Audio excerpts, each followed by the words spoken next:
करके उन्होंने कौन से चैनल पर आए अपने पिता से पूछा, पिताजी आप क्यों रो रहे हैं, आपका रोने का कारण क्या है?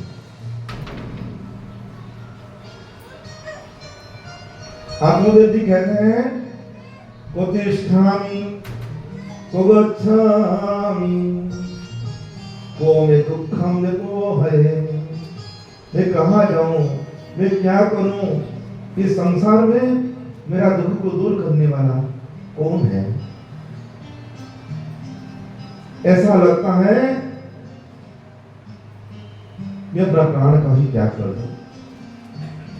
प्राणम सृजामि दुखेन हा कष्ट मम संस्थितम, मैं अपना प्राण को त्याग दूं।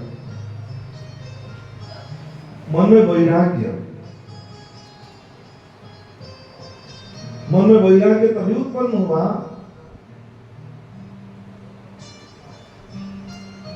जब मोह चला गया। हम सबके जीवन में वैराग्य का क्षण आने पर भी वैराग्य नहीं होता। क्यों? क्योंकि मोहग्रस्त प्राणी उसको वैराग्य कभी होता ही नहीं। इसलिए गोस्वामी तुलसीदास ने लिखा है, मोह निशा सब सोवनहारा, मोह निशा सब सोवनिहारा। हम सब सोए हुए हैं, इसलिए महाप्रभु ने कहा, जीत जागो गोरा चांद बोले, कब तो निद्रा जाओ माया पिशाची बोले। कब तक सोते रहोगे, अब तो जग जाओ। मोह निशा सब सोवनहारा, मोह निशा सब सोवनिहारा। देखई सपन अनेक प्रकारा, देखहि सपन अनेक प्रकारा। जानी हत वही जीव जग जागा, जानि वही जीव जग जागा। जब सब विषय विलास विरागा, जब सब विषय विलास विरागा। तब हम जगे हुए हैं जब विषय से वैराग्य हो, जब विषय से वैराग्य हो। मोहग्रस्त प्राणी को कभी वैराग्य होता ही नहीं है। अब पुत्र का मोह नहीं है, क्योंकि पुत्र कैसा हुआ?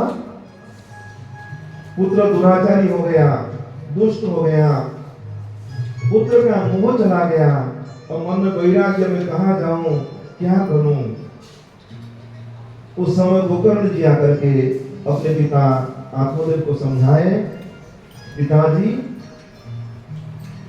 इस संसार में कोई सुखी नहीं है, इस संसार में कोई सुखी नहीं है।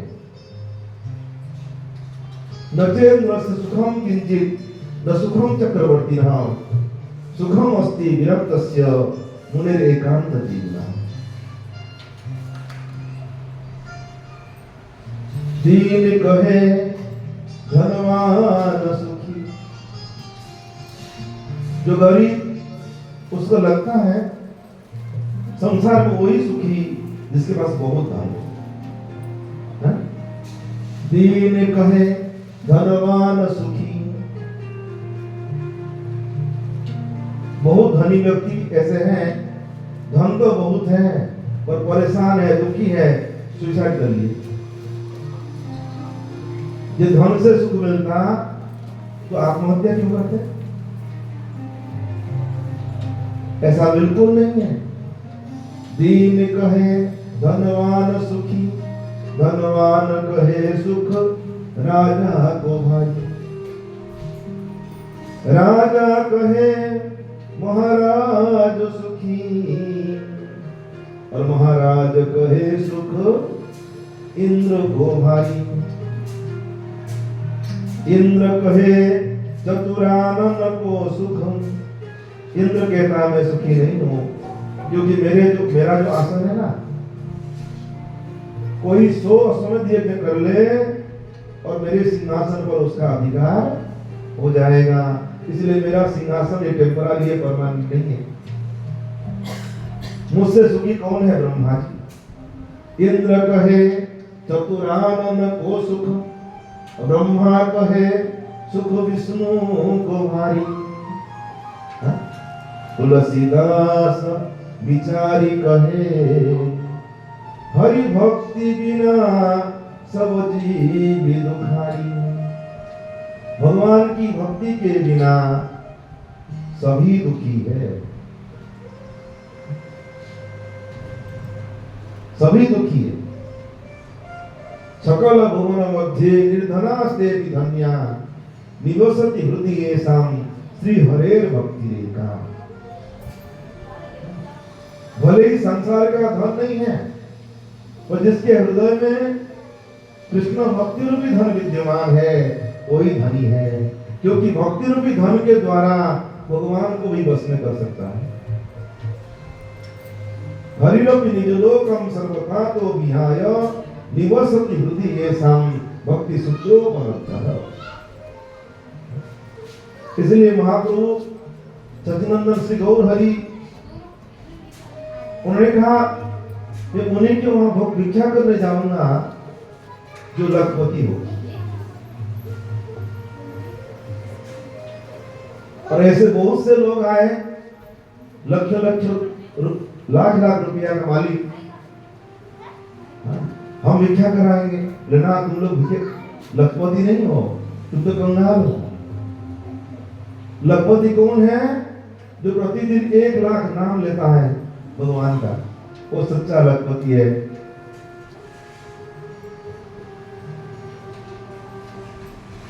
भक्ति रूपी धन जिसके हृदय में विराजमान है, और वास्तव में वही सबसे बड़ा धनी है।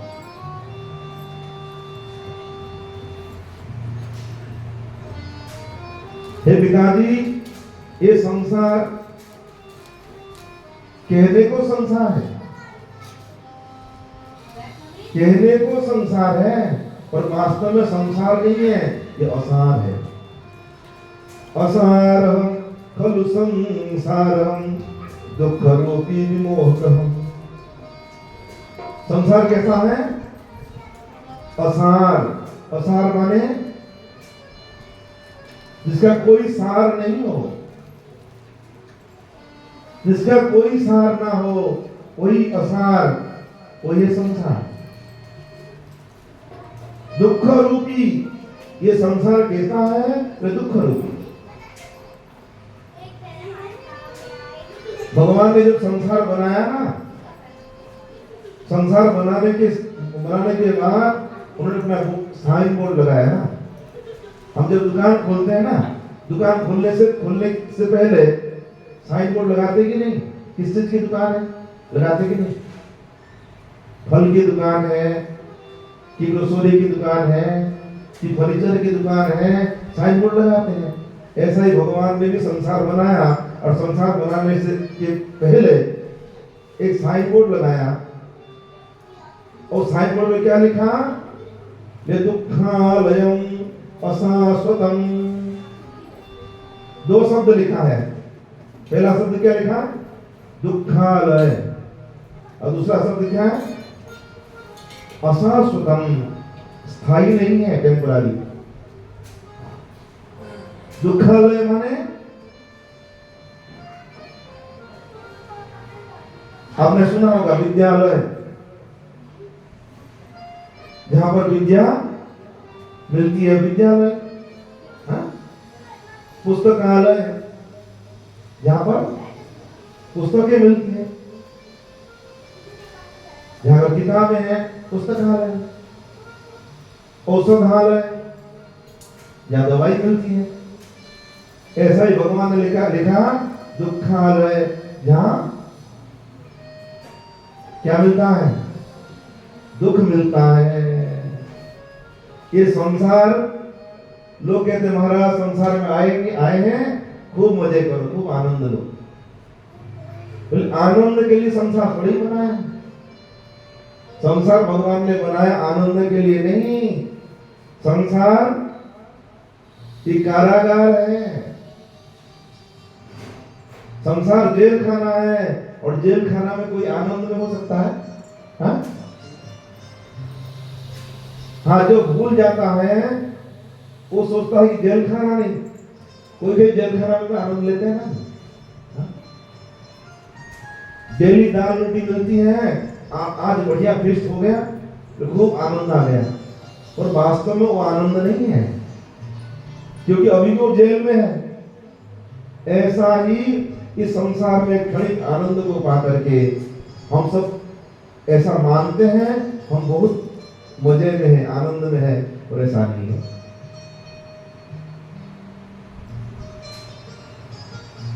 सुतः कस्य धनम कस्य स्नेहवान ज्वलते दिशम।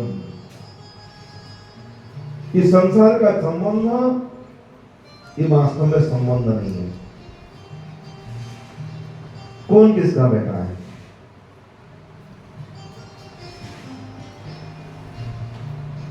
कौन किसी का पति है? हम सब जैसे, आप लोगों ने नाटक देखा कि नहीं?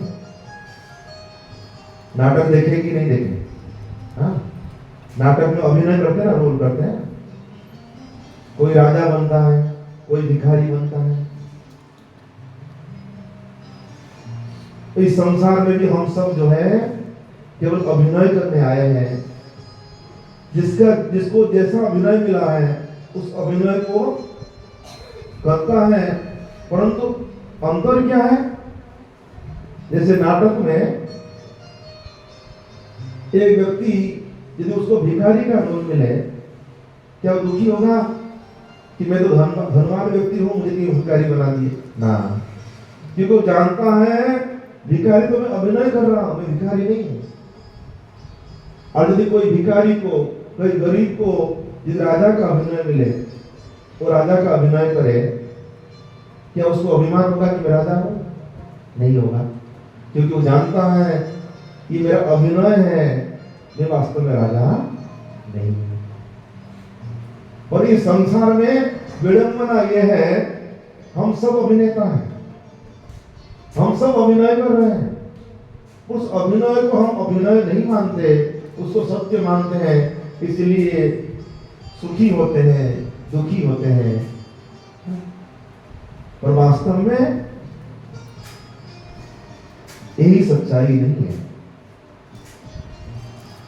दुख रूपी विमोह का, संसार में दुख होने पर भी विमोह का, इसका अर्थ है हमारी बुद्धि इस प्रकार मोहित हो जाती है, हम उसको सुख मान लेते हैं। व्यक्ति बंधा हुआ है, एक लोहे के सांकल में बंधा है, एक सोने के जंजीर में बंधा है, दोनों ही बंधे हुए हैं, पर लोहे के सांकल में जो बंधा है वो दुखी है कि मैं बंधन में हूं।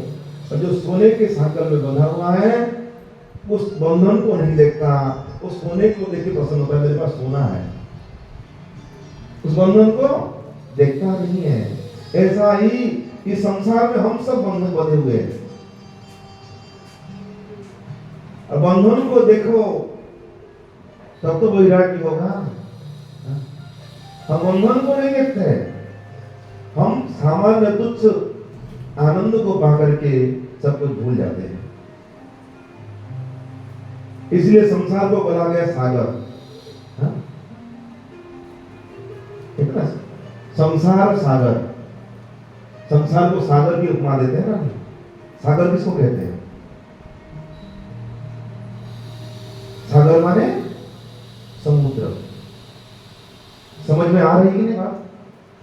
सागर माने समुद्र, संसार समुद्र। समुद्र क्यों? समुद्र दर्शन किए कि नहीं आप लोग? देखे हैं समुद्र?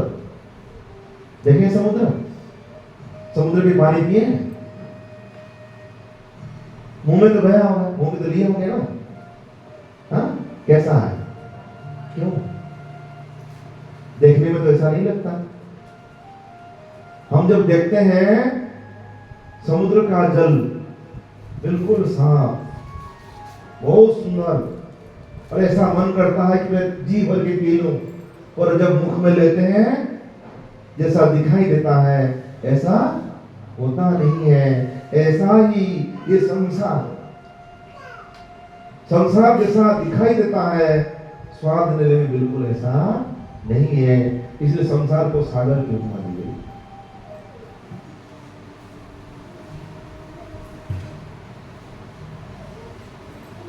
दुख रूपी विमोहक, दुख रूपी होते हुए भी हमको लगता है नहीं सुख है। सुतः कस्य धनम कस्य स्नेहवान जलते विषम। 100 रुपया का नोट मेरे हाथ में है और एक मैं कहता हूं कि मेरा है नहीं, और 5 मिनट के बाद वही 100 रुपया का नोट गया दुकानदार के पास, और दुकानदार ने अपना अधिकार जताया कि मेरा है।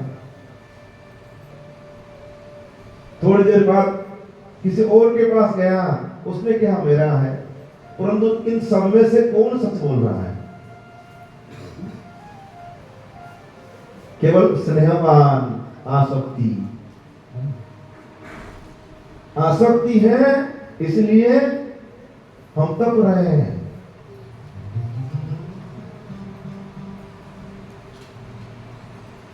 इसलिए पिताजी,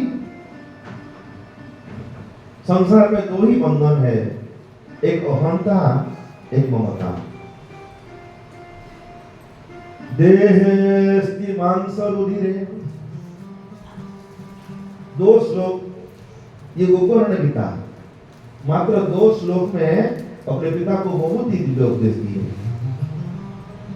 देहेस्ति मांस रुधिरे अभिमति तेजस्वम। जो अभिमति माने मैं, तुम, देह, अस्थि, मांस, खून, ये के मैं हूं, मैं देह हूं, मैं आंख हूं, ना कान हूं, ना हाथ हूं, ना पांव हूं, और इस शरीर को मैं मानता है नहीं,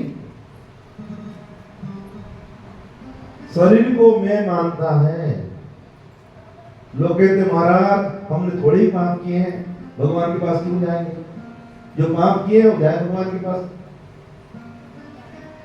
हमको जरूरत नहीं है।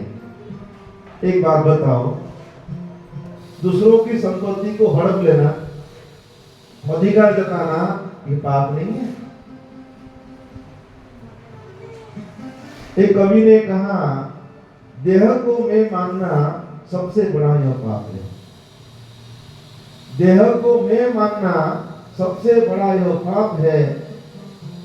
सब पाप इसके पुत्र हैं, ये पाप का भी पाप है।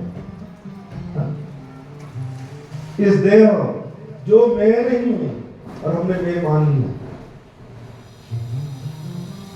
जब देह को मैं मान लिया, देह संबंधी वस्तु, पति, पुत्र, भाई, बंधु, धन संपत्ति, यश, ऐश्वर्य, प्रतिष्ठा, ये सब देह संबंधी, कोई आत्म संबंधी है क्या?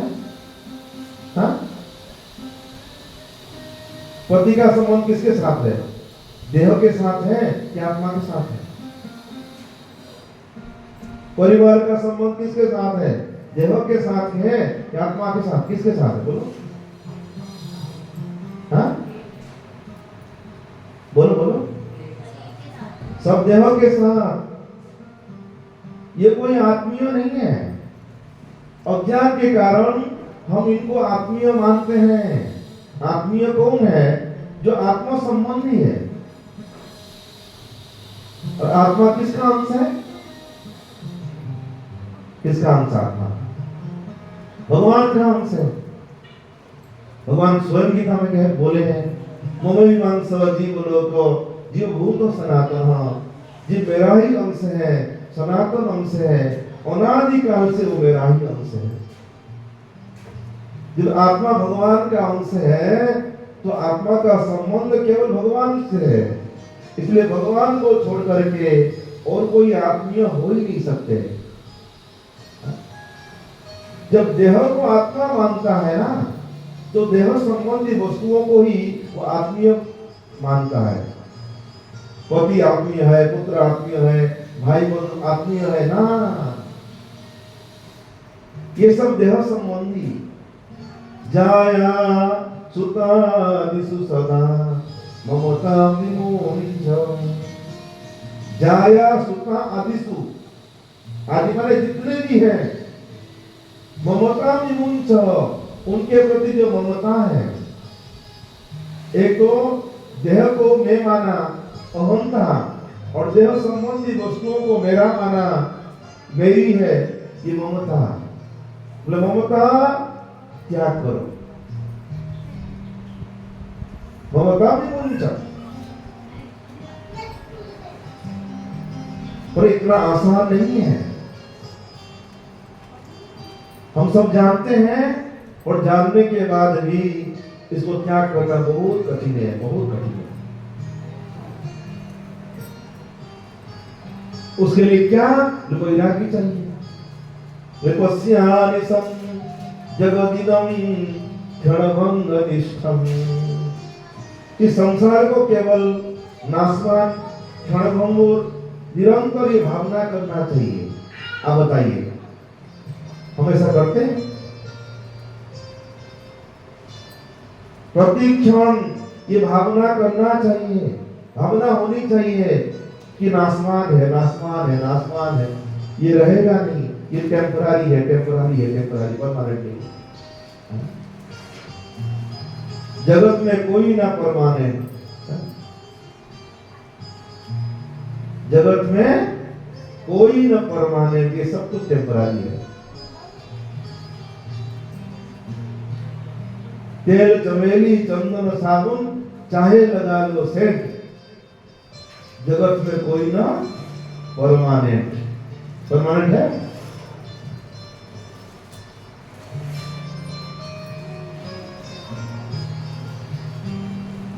जब प्रतिक्षण भावना चिंतन करेंगे तो निश्चित रूप वैराग्य होगा, निश्चित रूप में भगवान में भजन में प्रवृत्ति होगी। और हम भूल जाते हैं,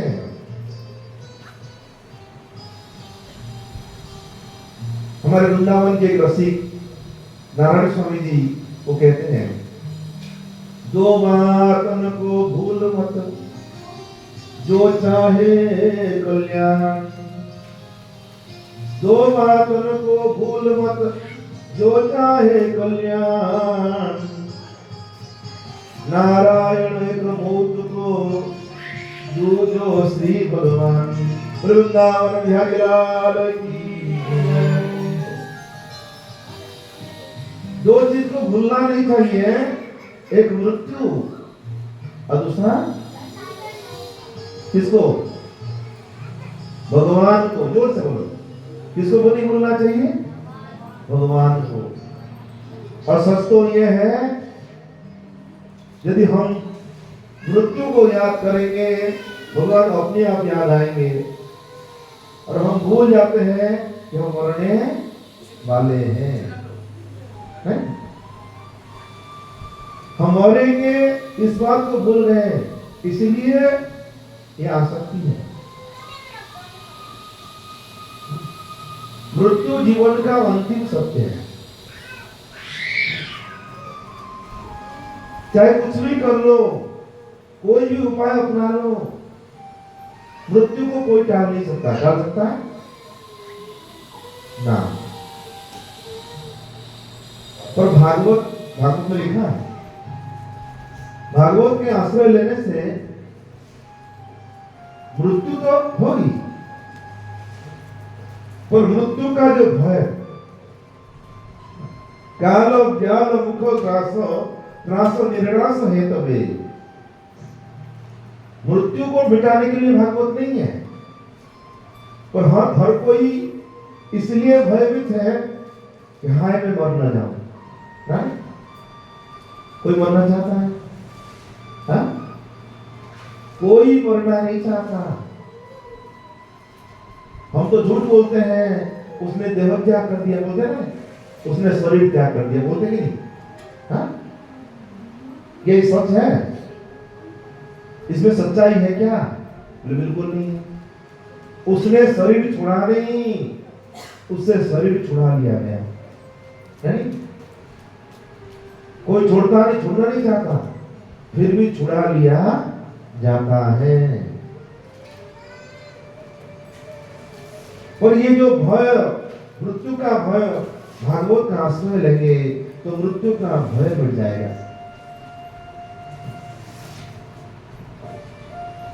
क्यों? रोड के किनारे आपका मकान है, भय लगा रहता है कि रोड यदि चौड़ा किया जाए तो मकान टूट नहीं जाए। और सरकार ने कहा चलो मकान तोड़ करके आपके लिए बढ़िया महल, बहुत अच्छा मकान बना के देंगे। आपका मकान तोड़ करके यदि आपको अच्छा मकान बना के दिया जाए तो आपको भय होगा? कोई बात नहीं, तोड़ दो, कोई जरूरत नहीं, हमको बढ़िया मकान चाहिए। भय तो उसको होगा जिसको कुछ मिलने वाला नहीं है, जिसने भागवत का आश्रय लिया, भगवान की भक्ति का आश्रय लिया। मृत्यु के बाद कहाँ जाएगा? कहाँ जाएगा? भगवान के आश्रय लिया, भक्ति का आश्रय लिया, मृत्यु के बाद जाएगा कहाँ? भगवान का धाम जाएगा नहीं।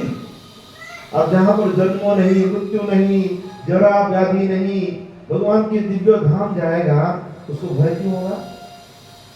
भय तो उसी को होता है जो मरने के बाद कहाँ जाएगा? नरक जाएगा। इसलिए भागवत के आश्रय लेने वाले वो पक्का हो जाते हैं, हम मरेंगे तो भगवान के धाम जाएंगे, हम क्यों डरेंगे मरने से?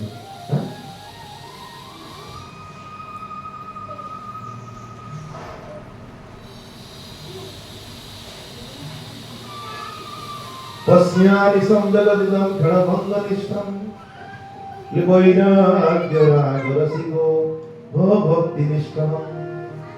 वैराग्य राग रसिकः, वैराग्य हो, केवल वैराग्य से काम नहीं चलेगा। हाँ? केवल कोरे कोरे वैराग्य से काम चलने वाला नहीं है। भवभक्ति निष्ठा, भगवान में, भगवान की भक्ति में निष्ठा हो। और उसके बाद वाले श्लोक में कहते हैं धर्मं भज सुसंगतं त्यज लोक धर्मान्। धर्म किसको कहते हैं? संसार के लोग, कोई पूजा करता है, कोई मंदिर जाता है, कोई दान करता है, हम कहते बड़ा धार्मिक हो, नहीं बोलते कि नहीं? सामान्य सत्कर्म किया, हम कहते बड़ा धार्मिक आदमी है, धर्म में रुचि है, परंतु हम जानते नहीं है उसको धर्म नहीं कहते।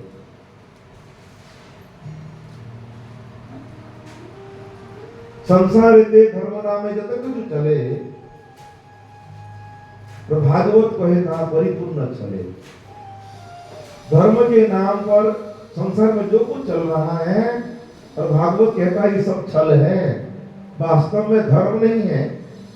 धर्म का चोला जैसा दिखाई देता है और ये धर्म नहीं है, ये छल है, ये कपट है। धर्म किसको कहते हैं? धर्मं भज सततम, भगवान का भजन करना सततम, निरंतर।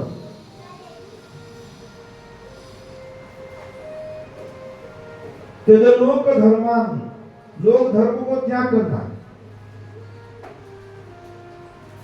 ये जो लोक धर्म, थोड़ा समझने वाली बात है यहाँ पर।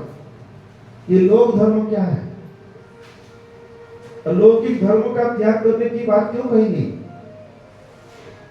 ये लौकिक धर्म, ये धर्म इसलिए पालन करना चाहिए, ये परम धर्म में सहायक हो। परम धर्म क्या है? गोविंद भजन। गोविंद के भजन में यदि लौकिक धर्म सहायक हो तो आदरणीय है, प्रशंसनीय है। और ये लोक धर्म यदि गोविंद भजन में बाधा उत्पन्न करे तो क्या करना चाहिए? आपका बच्चा स्कूल जाता है पढ़ने के लिए, बहुत अच्छी बात है। आप पढ़ने के लिए स्कूल भेजते हो और वहां जाकर के यदि वो आतंकवादी गतिविधि में लग जाए तो स्कूल जाने से कोई लाभ है क्या? आप तो पढ़ाई के लिए भेजे थे। उस वहां पर बहुत गुण सीखा और बहुत गुण सीखने के बाद क्या हो गया? तो आतंकवादी बन गया। पढ़ाई का कोई लाभ है?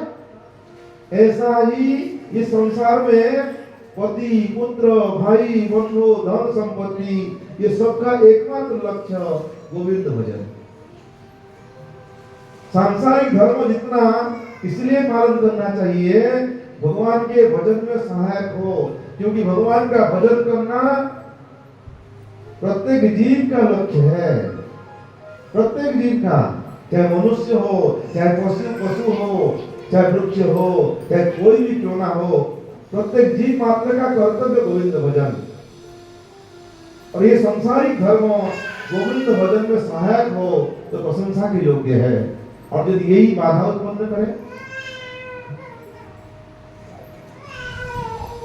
मुझे दृष्टांत याद आ रही है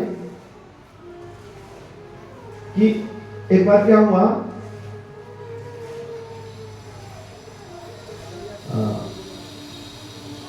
एक वृद्ध माता जी, उनको हमने निमंत्रण दिया, माता जी आपकी बेटी के वहां कथा हो रही है और आप आ जाओ कथा सुनने के लिए। और माता जी ने मुझे क्या उत्तर दिया? माता जी बोली कि महाराज जी कथा सुनने की तो बहुत इच्छा थी, पर क्या करें, बेटी के वहां रहना पड़ेगा और बेटी का घर का खाना ये मेरे द्वारा नहीं होगा, इसलिए मैं कथा सुनने नहीं आ पाऊंगी। एक कथा विचार कीजिए, बेटी के वहां नहीं खाना है, ये लोक धर्म है। और भगवान की कथा श्रवण करना है, परम धर्म है। और हमने परम धर्म को छोड़ दिया, किसके लिए? लोक धर्म के लिए। लोक धर्म के लिए हमने परम धर्म को त्याग कर दिया। बल्कि यह होना चाहिए कि लोक धर्म को त्याग दो परम धर्म के लिए।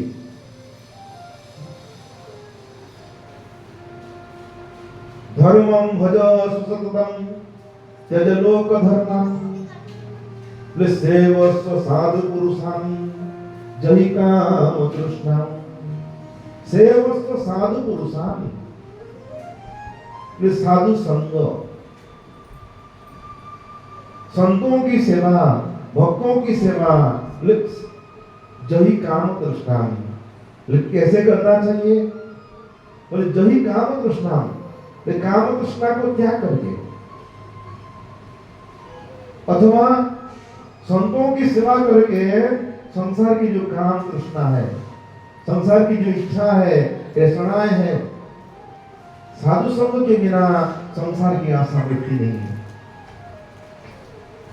आप बताइए, हम सब शांति चाहते कि नहीं?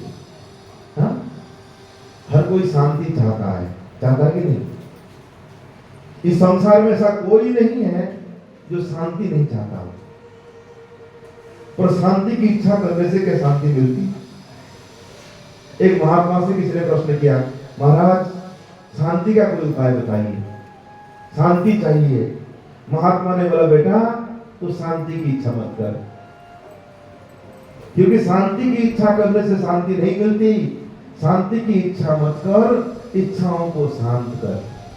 हा? इच्छाओं को शांत कर। भक्ति मुक्ति स्पृहाकामी सकलिय शांत, कृष्ण भक्त निष्काम अतएव शांत।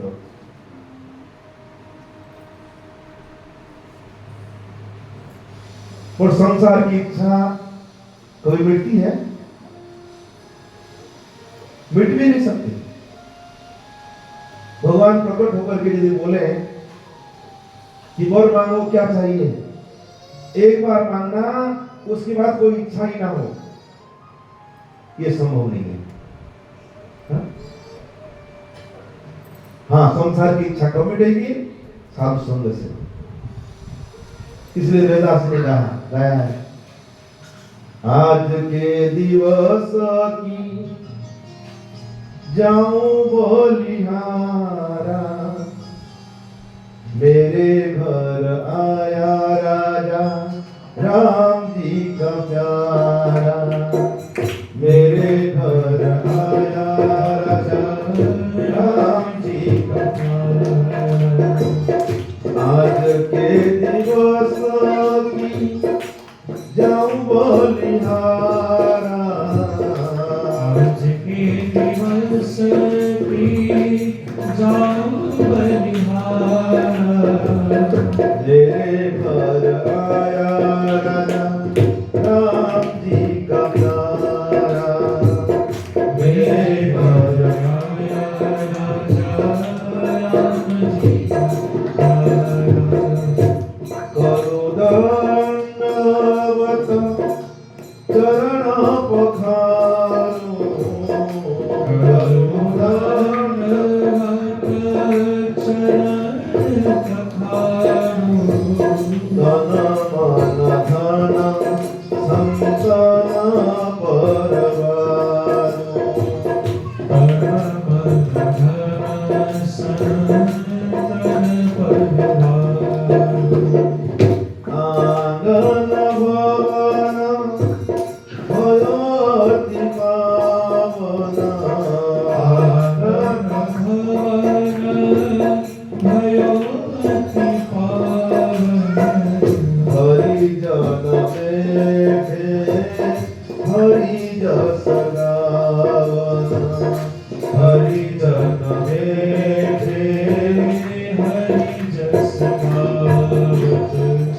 कथा कहे अरो अर्थ विचारे, कथा कहे अरो अर्थ विचारे, आपो करे और न को करे, आपो करे और न पोखारे।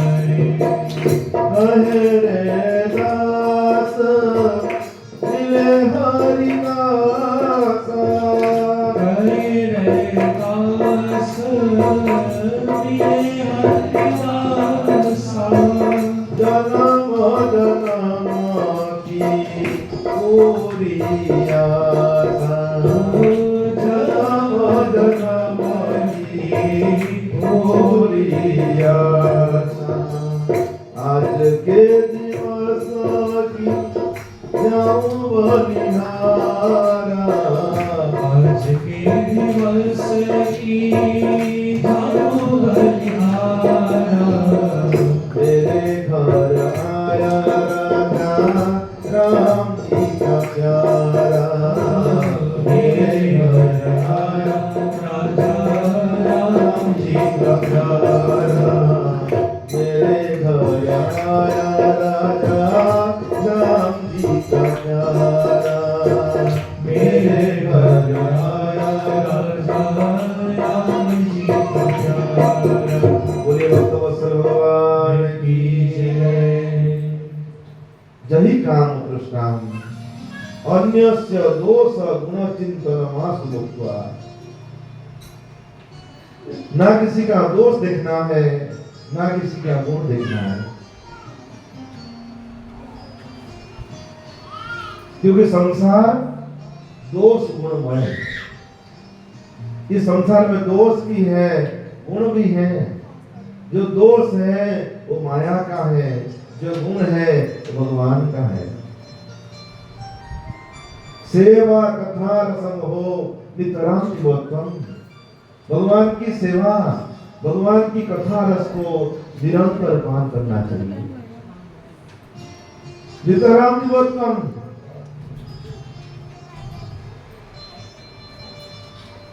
क्यों? वृंदावन बिहारी लाल की जय। क्यों पीना चाहिए?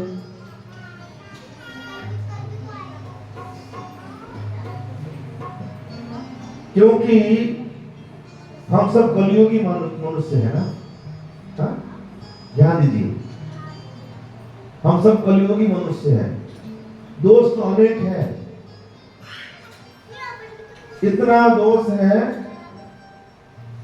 उसका कोई वर्णन नहीं कर सकता। जैसे कोई घड़ा, और घड़ा में 1000 छिद्र है, 1000 छेद है, और हम बोले जाओ इस घड़ा में गंगा जी का जल भर के लेके आओ। हाँ? 1000 छेद जिस घड़े में है उसको गंगा जल भर सकते हैं? हाँ? भर सकते क्या? नहीं। वृंदावन बिहारी लाल की जय। बच्चे देखो, शांत होकर बैठ जाओ। हाँ, शांत होकर बैठो। गंगा जल भरा जा सकता है? नहीं ना। 1000 छेद वाला घड़ा, तो उसको गंगा जल भरना है। एक उपाय है। उपाय क्या है? उसको सीधा लेकर के गंगा जी में डुबा के रखो, बाहर निकालो ही ना। हाँ? डुबा के रखेंगे तो भरा रहेगा कि नहीं? यही है, हम कलियुगी मनुष्य हैं, हमारे में 1000 छिद्र है। जब सत्संग में रहते हैं, कथा में रहते हैं, कीर्तन में रहते हैं, तब तो भरे रहते हैं। और जब यहां से बाहर निकलते हैं, खाली जी। यहां से निकल के जाने के बाद सब खाली हुए हैं। इसीलिए कहा गया निकलो ही मत, नितराम विवत्तम। बोले यदि कथा कीर्तन से बाहर नहीं निकलेंगे तो घर का काम कौन करेगा? हाँ? एक बात बताओ, जिन गोपियों का उदाहरण, जो गोपियों का दृष्टांत हम देते हैं, ये गोपी क्या गृहस्थी नहीं थी? इनके पति पुत्र भाई बंधु नहीं थे? गृहस्थ में होते हुए भी भगवान की कथा कीर्तन सेवा में निरंतर रहा जा सकता है। गोपी शब्द का यही परिभाषा है। गो भी इंद्रिय ही कृष्ण रसम जीवती सा गोपी। जो इंद्रियों के द्वारा कृष्ण रस को पान करती है वो गोपी है। प्रत्येक इंद्रियों के जो विषय है वो कृष्णमय है। इसलिए गोपियों का दृष्टांत देते हुए परमहंस कुल चूड़ामणि सुखदेव जी महाराज उन्होंने कहा है, या दोहने मोहनने मथनोपलेपम प्रेंखिंखनार्वर्जितो क्षणमार्जनादु। गोपियां क्या करती हैं? या दोहने धार काटते समय, अबहने न धान कूटते समय, मथने दधिमंथन करते समय, उपलेप घर की लिपाई पुछाई करते समय, प्रेंखिंखनार्वर्जितो क्षणमार्जनादु। छोटे छोटे बच्चे हैं, उन बच्चों को झूला झुलाते समय, रोते हुए बच्चों को झूला झुला करके शांत करते समय क्या करती है? गायन्ति चैनम, श्री कृष्ण को गाती है। और कैसे गाती है? अनुरक्त धियः, उनके हृदय में श्री कृष्ण के प्रति आसक्ति है, श्री कृष्ण का अनुराग विद्यमान है। तो अनुराग के साथ जब कृष्ण लीला को गान करती है, धन्यः ब्रजस्त्रियम्, उस ब्रज की गोपियां धन्य हैं। कि हम घर के काम धंधा करते समय भगवान को गा नहीं सकते, भगवान को मन मन में गुनगुना नहीं सकते।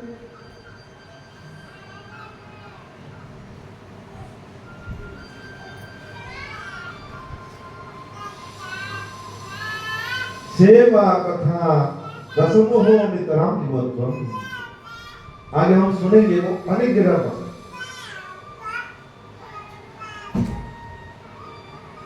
भगवान की बुआ कुंती, उसने भी बहुत सुंदर बात कही है कि भगवान की कथा श्रवण करते हैं, कथा कहते हैं,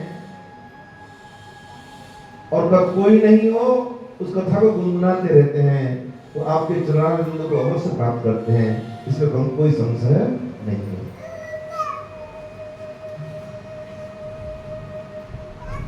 उसके बाद गोकर्ण जी के उपदेश के बाद आत्मदेव गए वृंदावन जाकर के केवल 10वां स्कंद का पाठ किए, भगवत धाम को प्राप्त किए।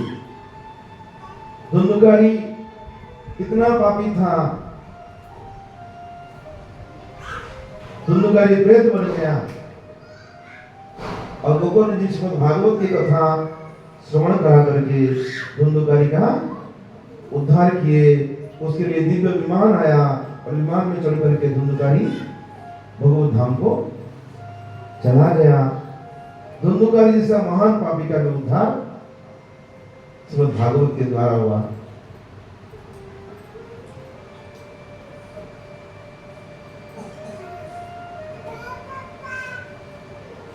आज श्रीमद् भागवत के प्रथम दिवस,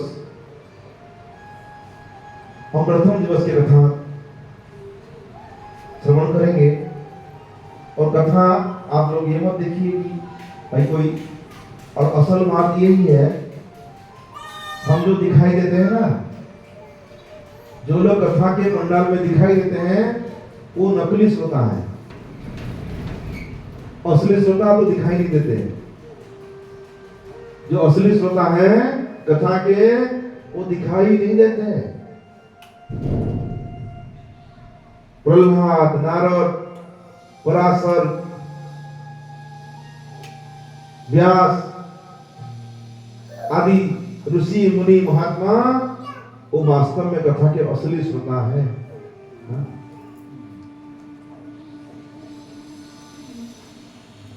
और उनकी कृपा होती है कथा में।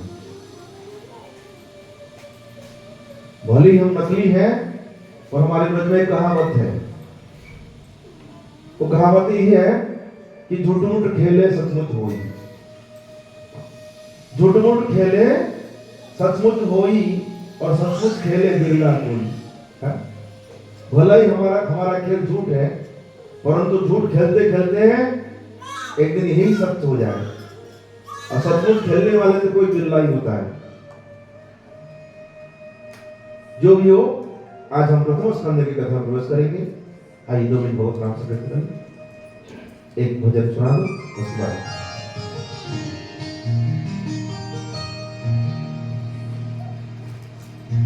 हरि का भजन करो, हरि है हमारा। हरि का भजन करो, हरि है हमारा। हरि का भजन करो, हरि है हमारा। हरि का भजन करो,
हरि नाम लेने वाला, हरि नाम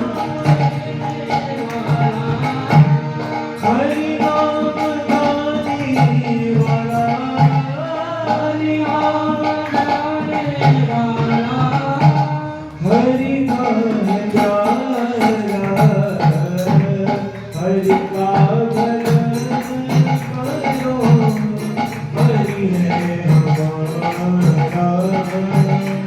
हरि का भजन करो, हरि है हमारा, हरि का भजन करो, हरि है हमारा, हरि का भजन करो, हरि है हमारा।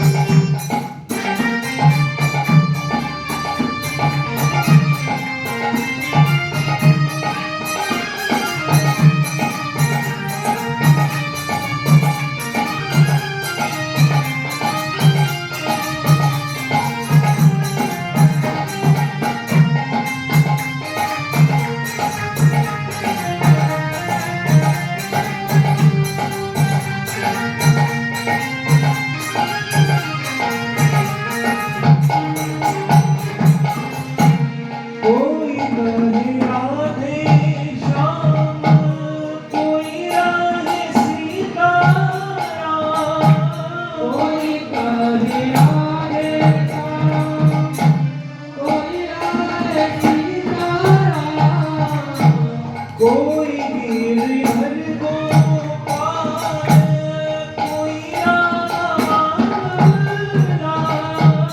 कोई गिरधर कोई राधा माधवा, वही हरि दीन बंधु, वही हरि दीन बंधु, वही हरि करुणा सिंधु, वही हरि करुणा सिंधु, सबका प्यारा, हरि का भजन करो, हरि है हमारा, हरि का भजन करो, हरि है हमारा, हरि का भजन करो, हरि है हमारा, हरि का भजन करो, हरि है हमारा। हरि बोल हरि बोल हरि बोल हरि बोल हरि बोल हरि बोल हरि बोल हरि बोल हरि बोल हरि बोल हरि बोल हरि बोल हरि बोल हरि बोल हरि बोल हरि बोल हरि बोल हरि बोल हरि बोल ओ हरि बोल हरि बोल हरि बोल हरि बोल हरि बोल हरि बोल हरि बोल हरि बोल हरि बोल हरि बोल हरि बोल हरि बोल हरि बोल हरि बोल हरि बोल हरि बोल हरि बोल हरि बोल हरि बोल हरे कृष्णा कृष्ण कृष्ण हरे हरे हरे राम राम राम हरे हरे हरे कृष्णा कृष्ण कृष्ण हरे हरे हरे राम राम राम हरे हरे ओ हरे कृष्णा कृष्ण कृष्ण हरे हरे हरे राम राम राम हरे हरे बोलिए हरे कृष्णा कृष्ण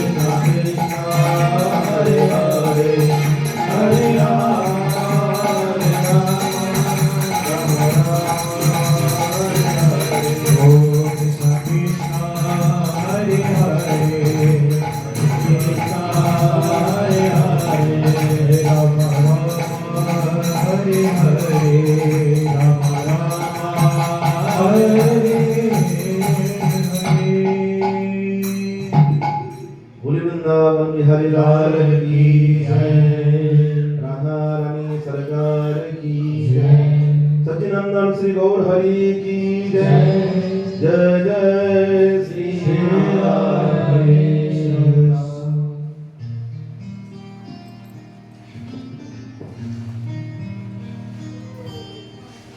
श्रीमद् भागवत का मंगलाचरण।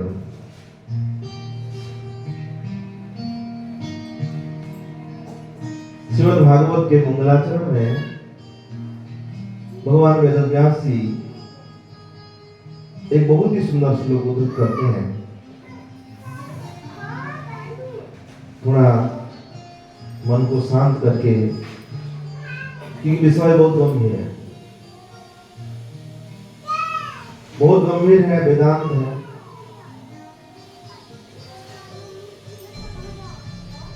जन्माद्यस्य यतोऽन्वयादितरतम् सार्थे सविज्ञः सुराट् तेने ब्रह्महृदाम् यादिकवये मुह्यन्ति यत्सूरयः तेजो वारिमृदम् यथा विनिमयो यत्र त्रिसर्गो मृषा धाम्ना स्वेन सदा निरस्तकुहकम् सत्यं परं धीमहि। जन्माद्यस्य यतः अस्य विश्वस्य जन्मादिर्भवति। जिन भगवान से इस जगत का उत्पत्ति, जगत की उत्पत्ति, जगत का पालन, जगत का संहार होता है।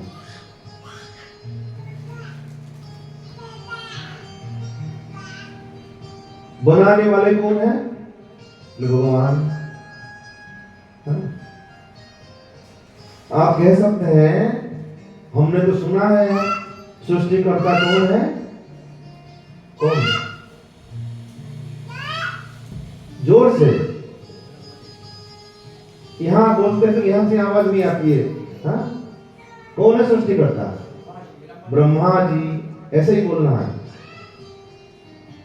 जोर से बोलना है। नहीं, सृष्टिकर्ता ब्रह्मा जी, और आप कहते भगवान ने बनाया। आप बताइए, आपने मकान बनाया होगा, हाँ? तो मकान बनाने के लिए इंजीनियर बुलाते क्यों नहीं बुलाते? बुलाते। मिस्त्री बुलाते क्यों नहीं? मजदूर बुलाते क्यों नहीं? मिस्त्री, मजदूर, इंजीनियर यही मकान बनाते हैं। आप बनाते हो? हाँ? बनाते क्यों? मिस्त्री, इंजीनियर, मजदूर, इन्होंने मकान बनाया। और मकान बनाने के बाद आप क्या कहते हो? हमने बनाया। हाँ? आपने कुछ किया नहीं है, फिर आपने कहा हमने बनाया। क्यों? क्योंकि आपके द्वारा आपने इंजीनियर बुलाया, आपने मिस्त्री बुलाया, आपने मटेरियल लिया और उनको कहा ऐसा बनाओ। आपकी आज्ञा के अनुसार उन्होंने मकान बना के तैयार करके दे दिया कि आपने हमने बनाया, और वास्तव में बनाने वाले आप हो। ऐसा ही भले ही ब्रह्मा जी ने सृष्टि बनाई, और किसकी आज्ञा से बनाई? भगवान की आज्ञा से। और सृष्टि करने के लिए जो मटेरियल चाहिए, वो मटेरियल किसने दिया? भगवान ने दिया। खाली मटेरियल नहीं दिया, इंजीनियरिंग विद्या भी तो चाहिए। और इंजीनियरिंग विद्या किसने दिया? भगवान ने दिया। तेने ब्रह्म हृदय यादि कवये मुह्यन्ति यत्सूरयः। ब्रह्मा जी कैसे सृष्टि करेंगे? सृष्टि करने के लिए जो विद्या चाहिए, वो विद्या भी भगवान ने प्रदान की। ब्रह्मा जी तो उस कुम्हार के समान है जो घड़ा तो बना सकता है पर मिट्टी नहीं बना सकता। हाँ? कुम्हार घड़ा बना सकता है पर मिट्टी ना। इसलिए इस जगत को बनाने के लिए जो उपादान चाहिए उपादान भगवान ने स्वयं बना के दिया।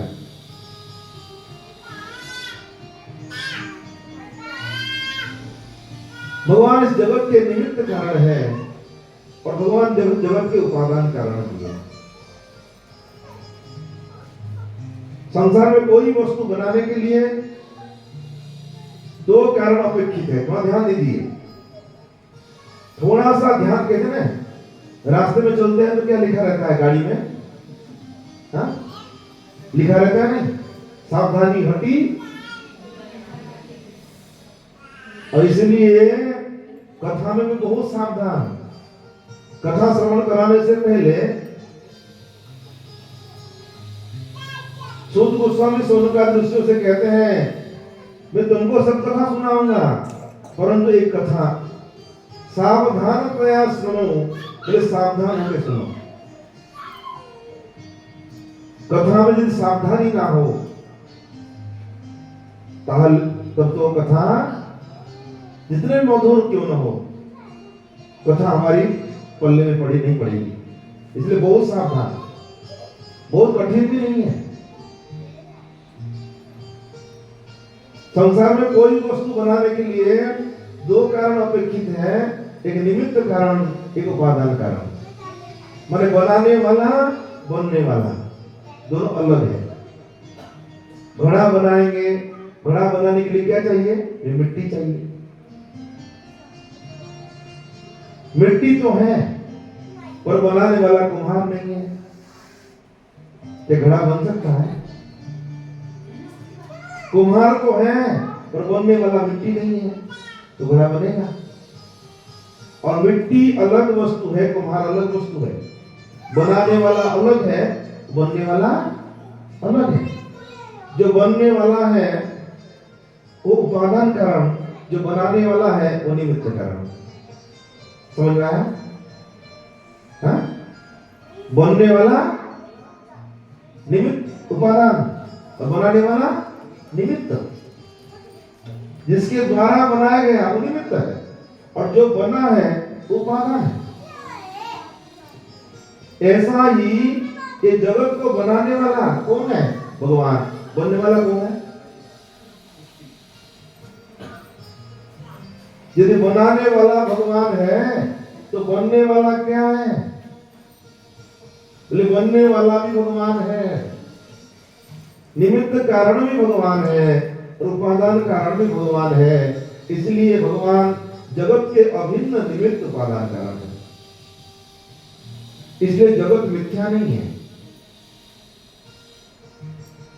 जितने वैष्णव आचार्य उन्होंने जगत को मिथ्या नहीं माना, जगत को नश्वर माना, मिथ्या नहीं।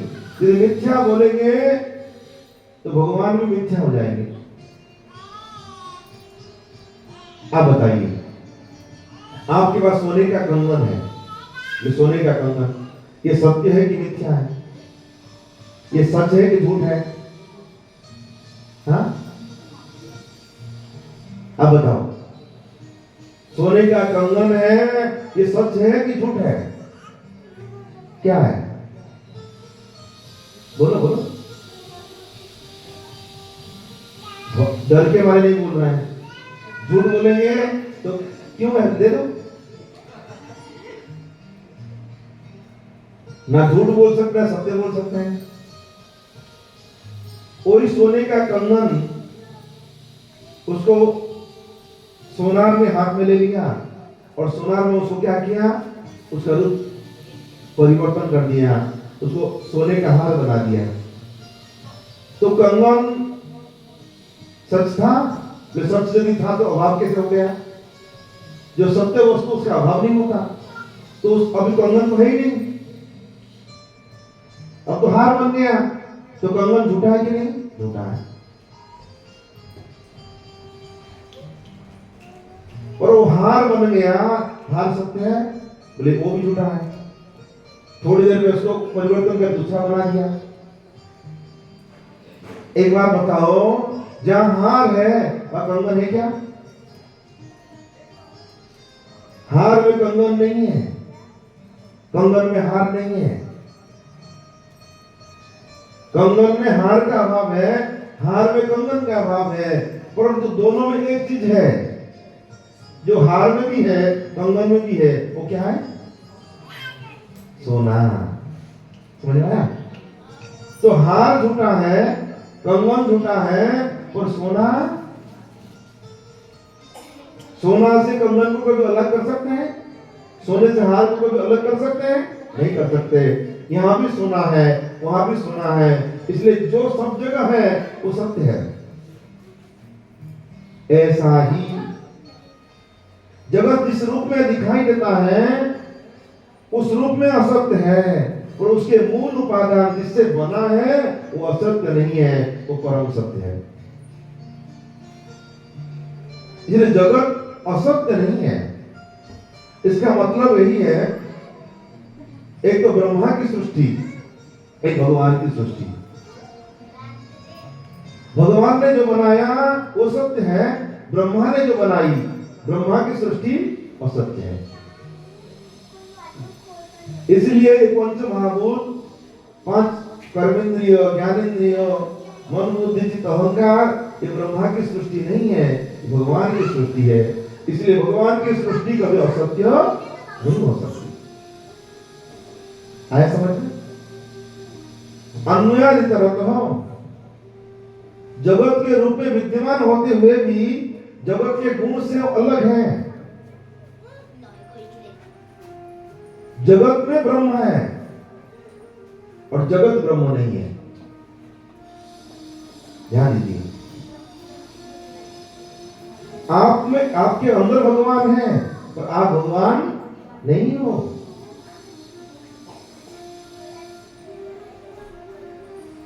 यही पर सिद्धांत है। वैष्णव आचार्यगण जगत को भगवान का रूप मानते हैं, जगत में भगवान विद्यमान है मानते हैं, और कोई जगत को भगवान माने, यही भगवान है ना। लोग कहते हैं ना, मानव सेवा ही मानव सेवा। ना ना ना, मानव के भीतर भगवान है, उसकी सेवा करो। परंतु तो मानव सेवा होने से माधव सेवा होगी, ऐसा नहीं है, बिल्कुल नहीं। सबके मूल कारण होते हुए भी जगत के माया गुण से वो पृथक है, उनका अस्तित्व अलग है। चलो एक कहानी सुनाते हैं। एक सच्ची घटना, राजस्थान की घटना है। एक वृद्ध व्यक्ति, मरने का समय आया, उन्होंने वसीयतनामा लिखी कि मैं मरने के बाद मेरी संपत्ति जो है, जैसे मेरी इच्छा अंतिम इच्छा है उसी अनुसार उसको बंटवारा हो जाए। और वसीयतनामा लिख करके और लोग सिधार गए। और सिधारने के बाद शोक संतप्त परिवार, उन्होंने कितने दिन शोक मनाते हैं? 11 दिन, महीना भर। और महीना, 2 महीना, 3 महीना, 6 महीना के बाद बोले अब तो बुलाओ, किसको? पंचों को बुलाओ। और पंच आए। पहले जमाने पंच आते थे ना, पंच आकर के बड़े अभिमान लेके आते हैं, हम तो पंच है। बोले क्या करना है? बंटवारा। बोले तुम्हारे पिताजी वसीयत में क्या लिखा है? लेके आओ वसीयत। और वसीयत लेके आए। जब वसीयत को खोल के पढ़ा गया ना, क्या लिखा था उसमें? कि मैं मरने के बाद मेरी संपत्ति की बंटवारा इसी तरह किया जाएगा। बोले आधी संपत्ति बड़े बेटे को, 1/4 छोटे बेटे को, 5वां हिस्सा बेटी को। पंचों ने कहा अच्छा पता लगाओ, तुम्हारे पिताजी संपत्ति के नाम पर क्या छोड़ गए हैं? और वहां पर सब लोग ऊंट पालते हैं, ऊंट। उनके पिताजी संपत्ति के नाम पर 19 ऊंट छोड़ के गए। 19 ऊंट। बंटवारा करो। पहले बड़े बेटे को कितना है? आधी संपत्ति। तो 19 ऊंट को कैसे आधा करेंगे? तो पंचों ने कहा एक काम करते हैं, ऊंटों को बेच देते हैं। जो पैसा आएगा उससे बंटवारा कर। बेटों ने कहा नहीं, हमारे पिता की आखिरी इच्छा है, उन्होंने जैसा कहा ऐसा ही बंटवारा कर, बेचना ही नहीं हमको। और पंचों का पंचर हो गए, और करेंगे करें क्या करें, कोई उपाय नहीं है। तो अंत में क्या हुआ, बहुत लोग इकट्ठे हुए हैं और एक व्यक्ति वो ऊंट पर चढ़ के जा रहा था। उसने देखा ये इतने सारे लोग क्यों इकट्ठे हुए हैं, तो देखे क्या, जब उन्होंने देखा, उन्होंने कहा भैया तुम्हारे पिताजी हमारे खास मित्र थे, जब उनका काम अटक गया है तो हमको सहायता कर दे। क्या सहायता करो? उन्होंने कहा एक काम करो, मैं अपना ऊंट तुमको दे देता हूं, मेरा ऊंट ले लो। मैं भी दे दिया। अब कितने ऊंट हो गए, कितने हुए? 20। अब बंटवारा चालू। तो आधा हिस्सा किसको देना है? बड़े बेटे को। कितना हो गया? 10। 10 बड़े बेटे को दे दिए, 1/4 छोटे बेटे को। कितने हो गए? 5। 5 हुआ ना? नहीं, 10 20 का 5, 20 का 1/4 कितना हो गया? 5। 5 दे दिए किसको? छोटे बेटे को। अब 5वां हिस्सा कितना हो गया? 20 की 5वां हिस्सा कितना है? 4। 4 दे दिए बेटी को, 10 दे दिए बड़े बेटे को, 5 दे दिए, कितने हो गए? 15। 4 दे दिए बेटी को, कितने हो गए? 19। कितना बच गया? 1 बच गया। ऊंट वाला बोला कि मेरा है, मुझे दे दो, मैं जा रहा हूं। उस एक ऊंट के बिना बंटवारा संभव था क्या? संभव नहीं था। और वो सब बंटवारा का मूल कारण होते हुए भी किसी के बट में नहीं आया, किसी के बट में नहीं आया। ऐसा ही भगवान के बिना इस जगत का कोई अस्तित्व नहीं है, और सबके मूल कारण होते हुए भी जगत के माया गुण से वो पृथक है, अलग है। माया गुण उनको स्पर्श नहीं करता।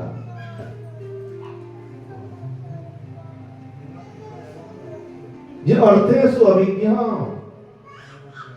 जो सहज सर्वज्ञ है, स्वराट स्वयमेव राजते इति स्वराट, जो अपने आप में परिपूर्ण है, उन्हें किसी की अपेक्षा नहीं है। हाँ? हम अज्ञानी है, कहते हैं भगवान से, हे भगवान हमारा व्यापार अच्छा चले तो तुम्हारे लिए एक मन बेसन के लड्डू चढ़ाएंगे, बोलते कि नहीं? हाँ? हमारा ये काम बन जाए तो हम ये देंगे, और हमसे कोई अज्ञानी है ही नहीं है। भगवान को कोई अपेक्षा नहीं है आपसे, हम क्या चढ़ाएं क्या नहीं चढ़ाएं, ये हमारी अज्ञानता है। वृंदावन बिहारी लाल की जय।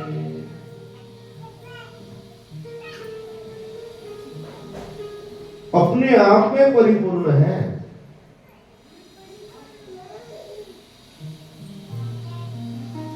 जिन्होंने ब्रह्मा जी के हृदय में उस अखंड ज्ञान को प्रकाशित किया, मुह्यम तीयत सुरयहम, जिस ज्ञान के विषय में बड़े बड़े विद्वान भी मोहित हो जाते हैं। तेजो वारि मुदाम यथा विनिमयो यत्र त्रिसर्गो नसा, इस त्रिगुणमय सृष्टि, हाँ, भूत सर्ग, इंद्रिय सर्ग, देव सर्ग, ये त्रिगुणमय सृष्टि ये मिथ्या नहीं होते हुए भी मिथ्यावत प्रतीत हो रहा है। धामना स्वयं सदा निरस्तकुहकम सत्यम परम धीमहि, जिन्होंने अपने तेज के द्वारा निरस्तकुहकम, जिन्होंने माया को परास्त किया है। यही अंतर है भगवान में और जीव में। अंतर क्या है? जीव मायाधीन है, और भगवान क्या है? मायापति है। उन्होंने माया को परास्त किया है, माया को पराभूत किया है और हम माया के वशीभूत हो गए।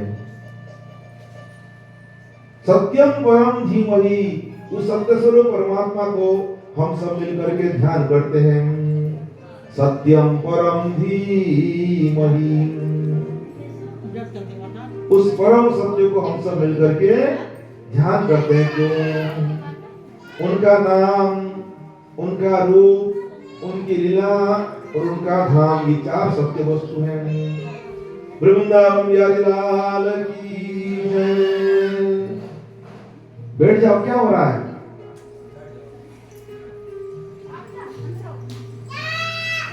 शांत हो गए बच्चे? बैठ जाओ। यही तो विडंबना है, कथा में चित्त नहीं बैठता, मन नहीं लगता। कथा की जो महिमा है, आजकल तो कथा जो है केवल कथा कथा रही, कथा होती नहीं है। मनोरंजन का साधन, नाचना गाना बस कथा हो गई। अब उससे क्या होगा? उससे पितरों का उद्धार हो जाएगा?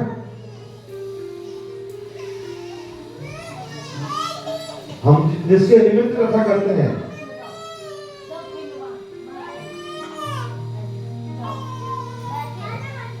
बड़े बड़े आडंबर होता है, यहाँ तो कुछ नहीं। करोड़ों करोड़ों रुपए खर्च होता है कथा के नाम पर, हाँ? और कथा के नाम पर करके क्या किया जाता है? पर वो कथा नहीं है।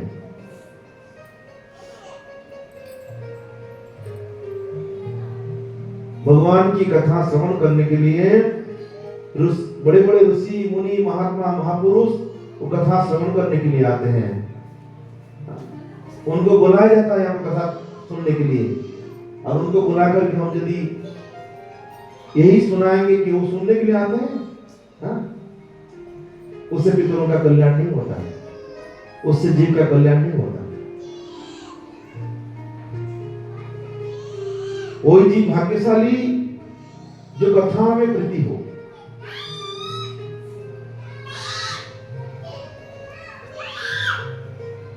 धर्म प्रोचित कैतवोत्र परमो निर्मत्सराणं सतम।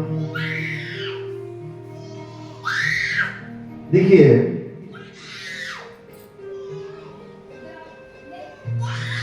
कितनी आवाज तेज है, बताओ। वृंदावन बिहारी लाल की। धर्म प्रोचित कैतवो, धर्म क्या है? प्रोचित कैतवः परम धर्मः निरुच्यते।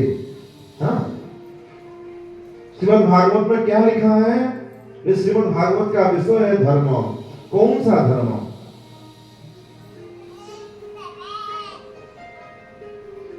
पहले भी बताया जा चुका है, संसार के लोग जिसको धर्म मानते हैं, वास्तव में वो धर्म है ही नहीं है। प्रोचित कैतवः परम धर्मः निरुच्यते, जहां कपट रहित परम धर्म। जिस धर्म में कोई कपट ना हो, जो छल ना हो, ये सांसारिक धर्म ये केवल छल है, कपट है। वो परम धर्म, आत्मधर्म, और उस आत्मधर्म के अधिकारी कौन है? श्रीमद् भागवत श्रवण करने के अधिकारी कौन है? यदि निर्मत्सराणां सताम, जो निर्मत्सर संतजन। निर्मत्सर, जैसे हम कभी स्कूल में जाएंगे, कॉलेज में जाएंगे ना, तो हर किसी को जाकर के कॉलेज में एडमिशन थोड़ी मिलेगा। एडमिशन होने से पहले क्वालिफिकेशन पूछेगी नहीं। ऐसा ही भागवत श्रवण करने के लिए जो क्वालिफिकेशन चाहिए, वो क्वालिफिकेशन क्या है? निर्मत्सर। हृदय में मत्सर न हो, हृदय में ईर्ष्या ना हो, जलन ना हो, काम क्रोधादि विकार ना हो। वास्तव में ये सबसे अधिकारी है। परंतु ये प्रश्न उठ सकता है कि ये सब अधिकार तो हमने प्राप्त किया ही नहीं, फिर आप हमको कथा क्यों सुना रहे हैं? वास्तव में हम अधिकारी नहीं हैं। श्रीमद् भागवत कथा श्रवण करने के अधिकारी नहीं है। पहले ही बताया था, हम नकली हैं, असली तो जो दिखाई नहीं देते। हम अधिकारी नहीं हैं, परंतु अधिकारी बनने के लिए कथा श्रवण करना बहुत जरूरी है। उस क्वालिफिकेशन को पाने के लिए हम कथा सुन रहे हैं। और जब अधिकारी को पाकर की कथा श्रवण करेंगे, एक बार कथा श्रवण करने मात्र से ही हमारा कल्याण अवश्य होगा, इसमें कोई संशय नहीं। जैसे मिश्री का स्वाद, मिश्री मीठी है कि कड़वी है? मीठी है। जो पित्त रोगी को यदि मिश्री खिलाएंगे और पूछेंगे कैसा स्वाद है, वो बोलेगा कड़वी है। क्या मिश्री कड़वी है? ना। क्यों कड़वी लगती है? पित्त रोगी, पित्त बढ़ गया है ना, भीतर पित्त बढ़ गया है, इसलिए मिश्री कड़वी लगती है। तो मिश्री का स्वाद को आस्वादन करने का सच्चा अधिकारी वो नहीं है। मिश्री का स्वाद नहीं मिलता, क्या मिश्री को खाना छोड़ दें? बोले ना। उसी मिश्री को चाटते चाटते, उसके स्वाद लेते लेते, उस मिश्री में शक्ति सामर्थ्य है, उसका पित्त जो है शांत हो जाएगा। जब पित्त शांत हो जाएगा, वही मिश्री मीठी लगने लग जाएगी। इसीलिए कथा का जो रस आस्वादन करना चाहिए, वो आस्वादन हमको नहीं मिलता, वो आनंद नहीं मिलता। क्यों? हम अधिकारी नहीं है। कथा कड़वी लग रही है, फिर कड़वी लगने पर भी बार बार सुनते रहो। सुनते सुनते सुनते सुनते जब विषय विकार मिटेंगे, धीरे धीरे वो कथा मीठी लगने लग जाएगी। उसके बाद कथा के बिना हम रह नहीं सकते। कथा हमारे जीवन का अवलंबन हो जाएगा। कथा के बिना हम जीवित नहीं रह सकते। गोपियां यही कहती हैं, हे श्याम सुंदर, आपके विरह में हमारा प्राण कब से निकल गया होता, पर प्राण क्यों नहीं निकला? इसलिए नहीं निकले कि आपकी कथा है, वो आपकी कथा हमारे प्राण को बाहर निकलने ही नहीं देती।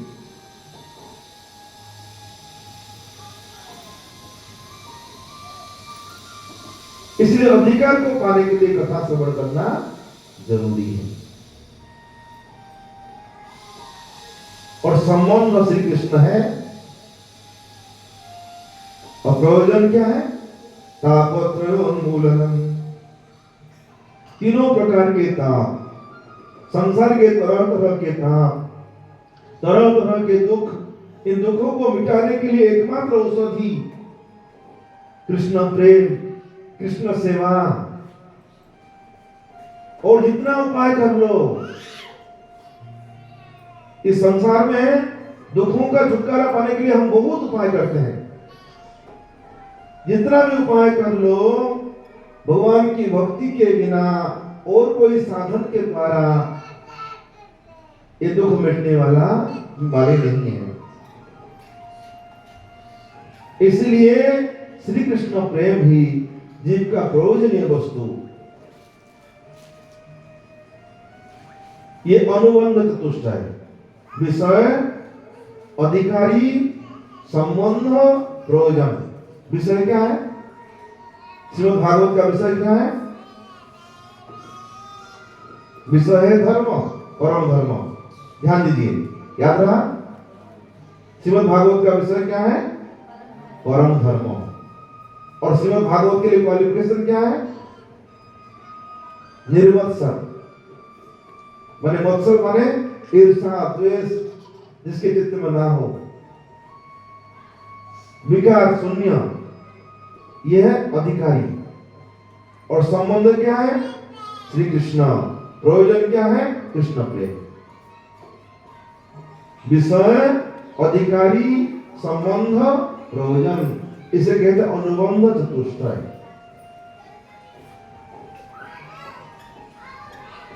श्रीमद्भागवते महामुनि कृते। महामुनि कौन? भगवान वेदव्यास, जो साक्षात भगवान के अवतार, भगवान वेदव्यास के रचित किंवा परई, उससे बढ़कर के श्रेष्ठ कोई शास्त्र हो सकता है?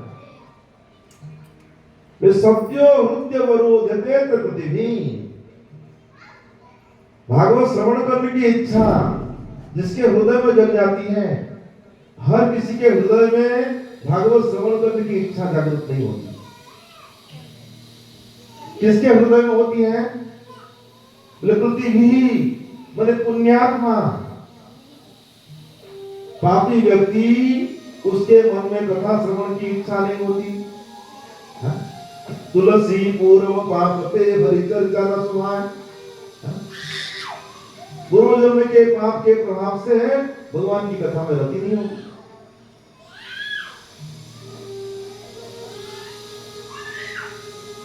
पर सामान्य पुण्य में सामर्थ्य नहीं है कि भगवान की कथा में रति उत्पन्न करा दे। हर एक पुण्य का एक एक अलग अलग फल है। जैसे पाप का फल अलग है, पुण्य का फल भी अलग है। ये पुण्य करने से ये मिलेगा, ये पुण्य करने से ये मिलेगा, ऐसा ही बताइए, ऐसा कौन सा पुण्य है जिस पुण्य को करने से भगवान की कथा श्रवण में प्रीति उत्पन्न होगी? ये संसार में जितना भी पुण्य है, इस पुण्य में सामर्थ्य नहीं है कि भगवान की कथा में प्रीति उत्पन्न करा दे, श्रवण करने की इच्छा जागृत करा दे। तो कौन सा पुण्य? श्रीमद् वल्लभाचार्य जी सुबोधनी टीका में लिखते हैं कि भगवत भागवत परिचर्या जन्य पुण्य। कौन सा पुण्य? भगवान की सेवा और भक्त की सेवा। पुण्य भी दो प्रकार का होता है। एक पुण्य वो है लौकिक पुण्य। जैसे मान लीजिए हमने अन्न छत्र खोल दिया और अन्न छत्र में हजारों लोग भोजन करते हैं, और जो पुण्य हो रहा है वो पुण्य लौकिक पुण्य। पर उस अन्न छत्र में यदि किसी दिन कोई वैष्णव, कोई साधु, भगवान के परम भक्त वो आकर के भोजन किया और उस अनजान से हमारे द्वारा भक्त की सेवा हो गई, अनजान से यदि हमारे द्वारा भगवान की सेवा हो गई, भक्त की सेवा हो गई, और भक्त सेवा भगवान सेवा के द्वारा जो पुण्य, उस पुण्य के द्वारा भगवान की कथा में रति उत्पन्न होती है। बहुत लोग हैं संसार में, और जो लोग भक्त हैं वही कथा सुनते हैं, वही मंदिर जाते हैं, वही कीर्तन करते हैं, और जो भक्त नहीं है वो जाते तो हैं, और जाते कैसे? दिखाने के लिए, चलो कोई बात नहीं, वो भी जा रहे हैं, हम भी चले, पर उनके हृदय में भगवान की भक्ति जागृत नहीं होती।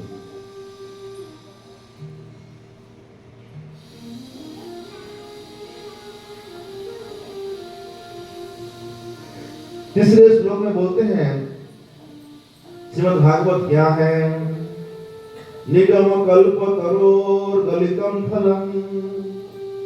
निगम कहते हैं वेद को। हम लोग सनातनी हैं और हमारा जो धर्म ग्रंथ है वो वेद है। वेद कल्पवृक्ष के समान है। वेद क्या है? कल्पवृक्ष। कल्पवृक्ष का नाम सुने कि नहीं सुने? कहां पर है? कहां होता है? कहां? वैकुंठ में नहीं, स्वर्ग में है। स्वर्ग में कल्पवृक्ष है। उस कल्पवृक्ष के पास जाकर के जो इच्छा करोगे वो मिलेगा। ऐसा ही भागवत भी कल्पवृक्ष के समान है। वेद कल्पवृक्ष के समान है। वेद का आश्रय लेकर के हम जो कामना करेंगे वो मिलेगा। और उस वेद रूपी कल्पवृक्ष का एक फल है, वो फल है श्रीमद् भागवत। और पका हुआ फल, स्वादिष्ट फल, इसलिए उस फल को किसने चखा? सुखमुखात् अमृत द्रव संयुतम। उस फल को किसने चखा, किसने स्वाद लिया? सुखदेव परमहंस। कि तोता जिस फल को चखता है ना, स्वाद लेता है, इसमें कोई संशय नहीं रह जाता, वो फल अवश्य मीठा ही होता है। क्योंकि खट्टे फल में तोता कभी चोंच लगाता ही नहीं है। इसका मतलब यह नहीं कि सुखदेव ने चखा इसलिए मीठा हो गया ना, इसका मिठास पहले से ही है, इसलिए सुखदेव जी ने इस फल को चखा है। पिबत भागवत रसम, उस भागवत रस को पियो। और ये कैसी बात है? आपने अभी अभी कहा भागवत फल है, नहीं? और फल बोलने के बाद कहते हैं पियो। हाँ? फल को पीते हैं कि खाते हैं? कि ये ज्ञान भगवान वेदव्यास को नहीं है, वो कहते हैं पियो। बोले फल कहने से दोष आता है। क्या दोष आता है? यदि फल खाने की बात कहते हैं ना, वो कैसा भी फल क्यों ना हो, फल में जो दो कुछ चीजें ऐसी हैं जिसको निकाल करके फेंक देते हैं। वो क्या है? छिलका। आम ले आए तो आम का छिलका थोड़ी खाता है, छिलका निकाल के फेंक दिया, गुठली निकाल के फेंक दिया। यदि भागवत को आपने फल कह दिया, खाने के बाद कह दी, तो इसमें छिलका क्या है, गुठली क्या है? बोले नहीं भैया, ये ऐसा फल है, ना इसमें छिलका है, ना गुठली है, रसी रस भरा हुआ है, इसलिए उस रस को पियो। रस को तो पिया जाता है ना, रस रूपा फल है। तो रस कितना बढ़िया क्यों ना हो, कितना बढ़िया रस हो। यदि ऊपर पेड़ से वो नीचे आ जाए, अब भूमि का स्पर्श होते ही क्यों पीने लायक रह जाता है? बोले ऐसा नीचे नहीं आया। ये रस कैसे आया? बोले कि शिष्य प्रशिष्य परंपराया अखंड में अवतीर्णम। शिष्य प्रशिष्य परंपरा के द्वारा अखंड रूप से आया, खंडित नहीं हुआ। ये फल कहां लगा था? पहले वेद रूपी कल्पवृक्ष में सब सर्वोच्च डाली है नारायण भगवान, उस नारायण की डाली में फल लगा था। उस नारायण की डाली से ब्रह्मा रूपी डाली पर आया, ब्रह्मा रूपी डाली से नारद रूपी डाली पर आया, नारद रूपी डाली से व्यास रूपी डाली पर आया, और व्यास रूपी डाली से सुखदेव रूपी डाली पर आया, और सुखदेव ने परीक्षित को पिलाया, और परीक्षित के माध्यम से हम जगत के जीवों को ये रस प्राप्त हुआ है। इसलिए अखंड रूप से आया, खंडित नहीं हुआ, इसलिए पियो। ये कब तक पिएंगे? रसम आलयम, कब तक पीना चाहिए? आलयम लय समन्ता मोक्ष पर्यंतम ऋणा। श्रीमद् भागवत का फल मोक्ष है ही नहीं है। श्रीमद् भागवत का फल कृष्ण प्रेम। तो आलयम शब्द का अर्थ हमारे आचार्य पास विश्वनाथ चक्रवर्ती ठाकुर टीका में लिखते हैं, बहुत सुंदर बात। कहते आलयम, लय माने मूर्छा पर्यंतम। भगवान का प्रेम जब जीव के हृदय में प्रकट होता है ना, तो भगवान के प्रेम के कारण अष्ट सात्विक विकार नाम सुने होंगे, शरीर रोमांचित हो जाता है, नेत्रों से अश्रु बरसता है,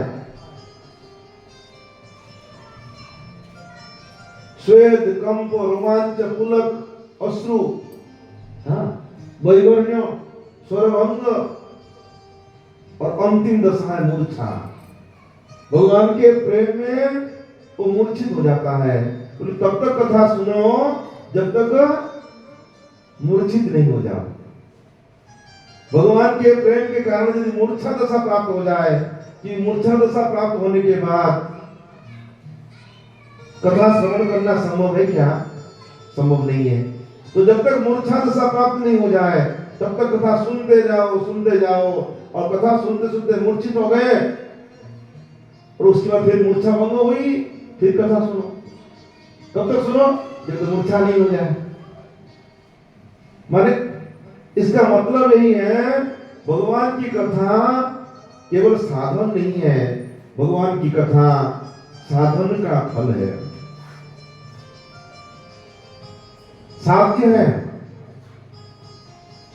इसलिए गोपियां कहती हैं हम तो कृष्ण को तो त्याग सकती हैं पर कृष्ण की कथा हमसे त्यागी नहीं जाती। कृष्ण को त्याग सकती है पर कृष्ण की कथा नहीं त्याग सकती।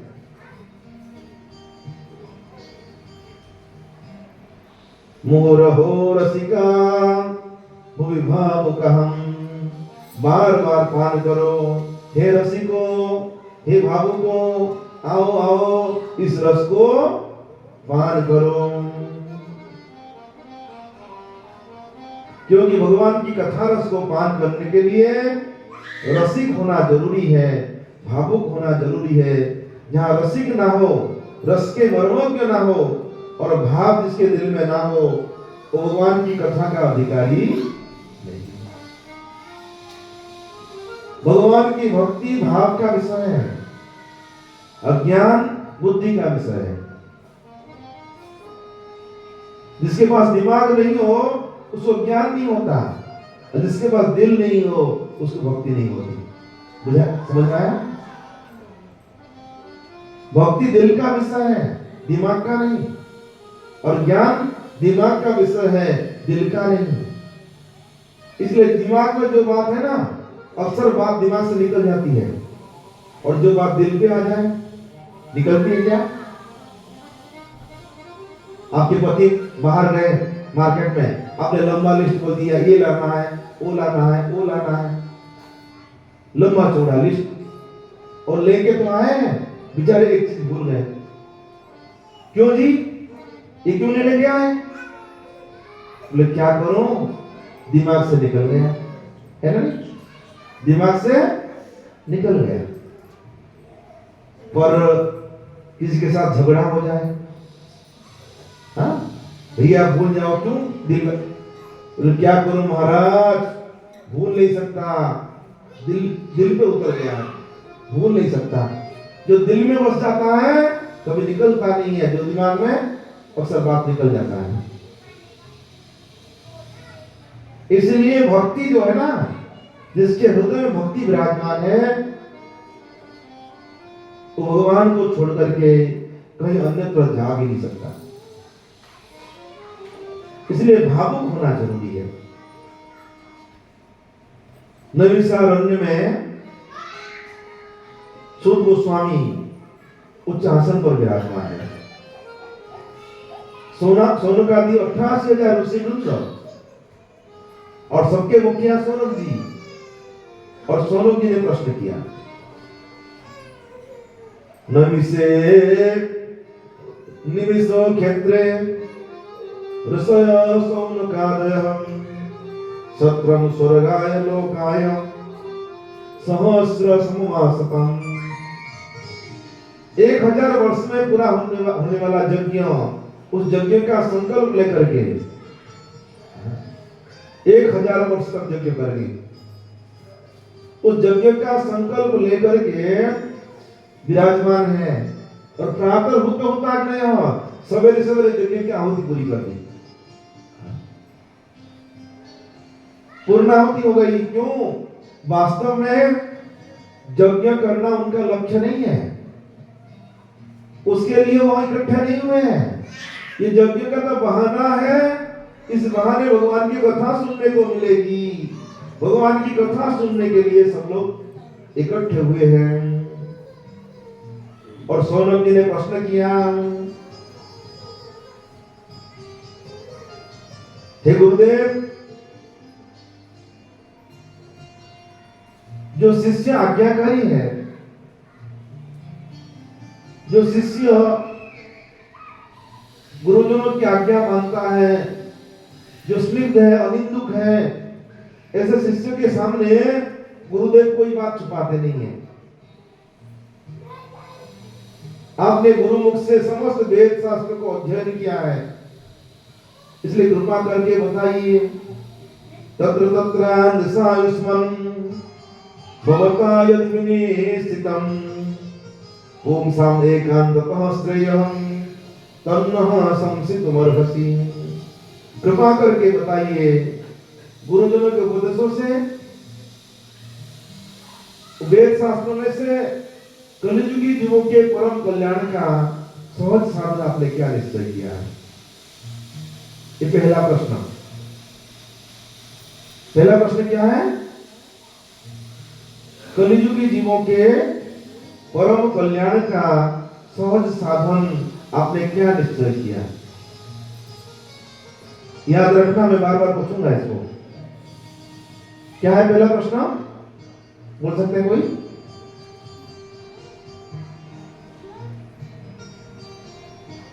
नहीं बोल सकते? बोलो बोलो। कलियुगी जीवों के कल्याण का सहज साधन क्या है? क्या है? कलियुगी जीवों के परम कल्याण का सहज साधन क्या है?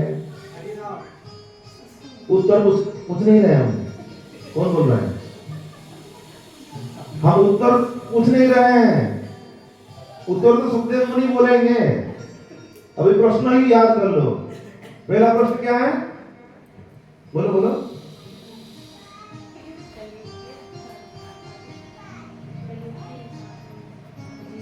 कलियुगी जीवों के कल्याण का सहज साधन क्या है?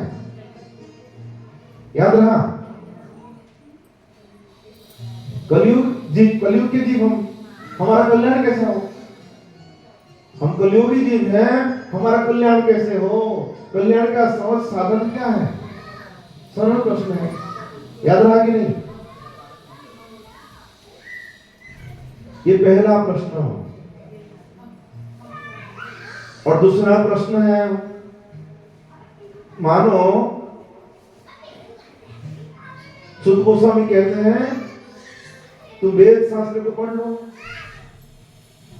वेद में, शास्त्र में, पुराण में जीवों के कल्याण का साधन बताया गया है, और पढ़ करके निर्णय ले लो क्या साधन है। तो उसके उत्तर में सौरभ जी प्रश्न करते हैं, महाराज भूरिणी भूरि कर्माणि श्रोतव्यानि विभागसम् अतः साधो त्वत्सारम् समुद्धृत्य मनीषयाम्। बोले शास्त्र अनेक है, अनेक शास्त्र है कि नहीं? 4 वेद, 6 शास्त्र, 18 पुराण, शास्त्र अनेक है। उन शास्त्रों में जीवों के कल्याण के लिए अलग अलग साधन बताया गया है। कोई कहता दान के द्वारा कल्याण होगा, कोई कहता तपस्या करो कल्याण होगा, कोई कहता समाज सेवा करो कल्याण होगा, कोई कहता माता पिता की सेवा करो कल्याण होगा। अलग अलग बताया गया है। इसलिए हम निश्चित रूप से निश्चय नहीं कर पाते कि हमारा कल्याण किसमें हो। इसलिए आप कृपा करके बताइए समस्त शास्त्रों का सार क्या है? दूसरा प्रश्न क्या है? दूसरा प्रश्न, हाँ, समस्त शास्त्रों का सार क्या है? पहला प्रश्न क्या था?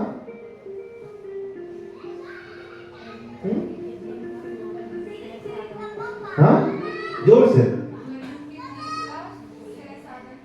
कलियुगी जीविका कल्याण का साधन क्या है?